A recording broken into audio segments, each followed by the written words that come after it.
Israel has carried out a series of powerful strikes on the Syrian capital Damascus on Wednesday, escalating a campaign that it says is in support of an Arab minority group involved in deadly clashes with Syrian government forces. Now, Israel has stepped up its campaign despite pressure from the United States, which has made moves to end Syria's international isolation. Listen in to what the Syrian president and Israeli prime minister had to say, followed by a report. Here we go. فكنا بين خيارين: الحرب المفتوحة مع الكيان الإسرائيلي على حساب أهلنا الدروز وأمنهم وزعزعة استقرار سوريا والمنطقة بأسرها، وبين فسح المجال لوجهاء ومشايخ الدروز للعودة إلى رشدهم وتغليب المصلحة الوطنية على من يريد تشويه سمعة أهل الجبل الكرام. فلسنا ممن يخشى الحرب، ونحن الذين قضينا أعمارنا في مواجهة التحديات والدفاع عن شعبنا، لكننا قدمنا مصلحة السوريين على الفوضى والدمار. היי אזרחי ישראל הדרוזים, המצב בסואידה, המצב בדרום מערב סוריה, הוא חמור מאוד. צה"ל פועל, חיל האוויר פועל, כוחות אחרים פועלים. אנחנו פועלים כדי להציל את אחינו הדרוזים וכדי לחסל את כנופיות המשטר. ועכשיו יש לי בקשה אחת מכם. אתם, אזרחי ישראל, אל תעברו את הגבול. אתם מסכנים את חייכם, אתם יכולים להירצח, אתם יכולים להיחטף, ואתם פוגעים במאמצים של צה"ל. ולכן אני מבקש מכם, חזרו לבתיכם, תנו לצה"ל לפעול. The last few days saw dozens of civilians and military forces killed in intense clashes between Druze armed factions and Sunni Bedouin tribes alongside Syrian government forces in the country's Suweida province. What started as a series of tit-for-tat kidnappings spiraled into series rounds of fighting as tensions have simmered between the Druze and Syria's new Islamist-led government, which led the movement that toppled President Bashar al-Assad in early December. The interim government has promised to include the Druze, a small Islamic offshoot largely based in Syria, but has so far kept the authority. The Druze, like other minority groups in Syria, have been skeptical of those promises. Meanwhile, the Israeli army struck near the entrance of the Syrian Ministry of Defense in Damascus. Israel has launched a series of airstrikes on convoys of government forces in southern Syria since the clashes erupted and has beefed up forces on the border. It threatened to further intervene to back the Druze in the country. A number of Druze live in the Israeli-controlled Golan Heights and are related to those in Syria. 50 people were killed in a massive fire in a hypermarket in Al-Qut. This is a city in eastern Iraq. Local media is reporting this. Video circulating on social media showed flames engulfing a 5-story building in Al-Qut overnight while firefighters were trying to contain the fire. The cause of this fire was not immediately known, but the governor said that initial results from an investigation would be announced within 48 hours. NDTV's Mohammed Ghazali brings us details. Around 59 victims have been identified of this fire incident, which happened in one of the shopping complexes in Qut area of Iraq, and it is believed that many people are still trapped under the debris. It's a multi-story shopping complex where the fire incident happened. The reason of the fire incident is the cause of the fire has not been ascertained yet, and within 2 days a formal inquiry report will be released, and 2 days of mourning has also been announced in Iraq over this particular incident. A lawsuit has also been filed against the owner of the shopping complex where this incident has happened. Thank you very much for that report. Let's move on to our next story. The demolition of legendary filmmaker Satyajit Ray's ancestral home in Bangladesh, Maiman Singh, has been halted, and the authorities have formed a committee to look at how it can be reconstructed. This comes after India expressed concern over the ongoing demolition of Mr. Ray's ancestral house in Bangladesh. West Bengal Chief Minister Mamta Banerjee has also protested this demolition, stating that the house is intricately tied to Bengal's cultural history. NDTV's Saurabh Gupta brings more. Saurabh? After concern and India also offering to help with the restoration of Satyajit Ray's ancestral house in Mymensingh in Bangladesh, the Bangladesh government has told NDTV that there is, of course, an effort now ongoing to restore it.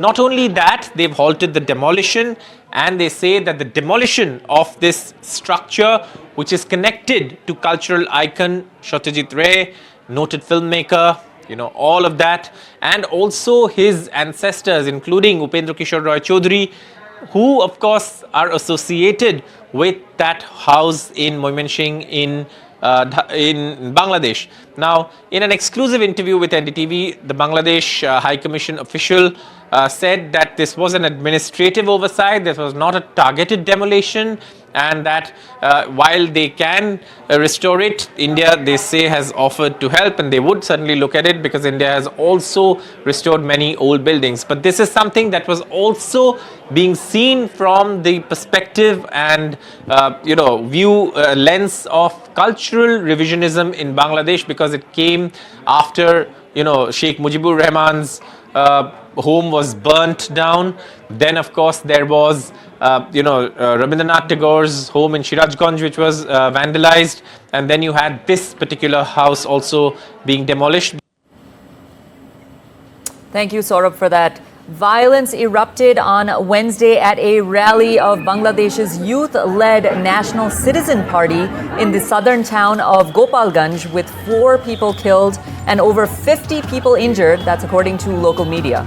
Awami League chief and former Bangladesh Prime Minister Sheikh Hasina has strongly condemned the horrific attack and barbaric killings in Gopalganj today, blaming the Yunus-led government for this violence. Deadly student-led protest forced longtime Prime Minister Sheikh Hasina to flee to India in August of last year. And since then, there have been delays over promised reforms, over growing protests, and political division. U.S. President Donald Trump has hinted at reaching a new trade agreement with India soon, while a trade deal with the European Union could also possibly be finalized, but it would be too soon to say if a deal with Canada can be agreed upon as the tariff deadline looms. India and the U.S. have been holding negotiations for the trade pact primarily to keep the tariffs below 20%. During an interview with Real America's Voice on Wednesday, Trump was asked which trade deals were on the horizon, and he responded by saying, and I quote, "We're very close to India and we could possibly make a deal with the European Union." Listen in to what Mr. Trump has to say. We had one yesterday, that was announced. We have another one coming up, maybe with India. I don't know. We're in negotiation. When I send out a letter, that's a deal. In other words, it's a deal. The best deal we can make is to send out a letter. And the letter says that you'll pay 30%, 35%, 25%, 20%. We're very close to a deal with India where they open it up. Again, Donald Trump making headlines. He said that Coca-Cola had agreed to sweeten its signature soft drink with cane sugar in the United States in what could represent a major shift from its decades-long use of high fructose corn syrup. In a social media post on Wednesday, the U.S. president said that he had been speaking to Coca-Cola about using cane sugar in their drink, calling the switch just better. Coca-Cola hasn't confirmed a full recipe change just yet, but promises more details soon. The announcement is stirring backlash from corn growers who warn that this move could cost jobs and hurt U.S. farmers. The U.S. Embassy in India has issued a visa warning stating that committing assault, theft, or burglary in the United States could lead to a visa being revoked. This advisory comes after an Indian woman was caught stealing items worth 1.1 lakh rupees at a Target store in Illinois. As a word of caution, the advisory further stated that such an act, robbery, could make one ineligible for future U.S. visas, preventing re-entry into the U.S. Therefore, the embassy urged foreign visitors to adhere to law and order. A U.S. citizen and Army veteran who works as a security guard at a California cannabis farm said on Wednesday that U.S. officials arrested him during an immigration raid last week and held him for 3 days without any explanation. George Reitz, who's 25 years old, works as a security guard at Glasshouse Farms in Camarillo, and said he was arriving to work on July 10th when several federal agents surrounded his car and, despite identifying himself as a U.S. citizen, broke his window, pepper sprayed him, and dragged him out. I was on my way to work. I got caught in the middle between the protest and ICE agents. I explained myself. I let the ICE agents know that I'm a U.S. citizen. that I'm American, that I work at the glass house, and they ignored me. They didn't care what I had to say. They automatically accused me of just, I guess, doing something wrong, and they escalated it from there. ICE escalated the entire situation. Keir Starmer and Germany's Chancellor Friedrich Merz are expected to sign a new bilateral treaty that promises tighter action on smuggling gangs, expanded defense exports, and closer industrial ties between the UK and Germany. The bilateral friendship and cooperation treaty marks the latest phase of Starmer's bid to build Britain's influence in Europe without reopening formal ties with the EU. Now, this treaty includes a German commitment to make it illegal to facilitate unauthorized migration to the UK, closing off a key supply route used by smugglers operating from German territory. UK officials say that the new law, which is expected to be passed by the end of the year, will give police and prosecutors the tools to target warehouses and logistical hubs used to store small boats and engines linked to channel crossings.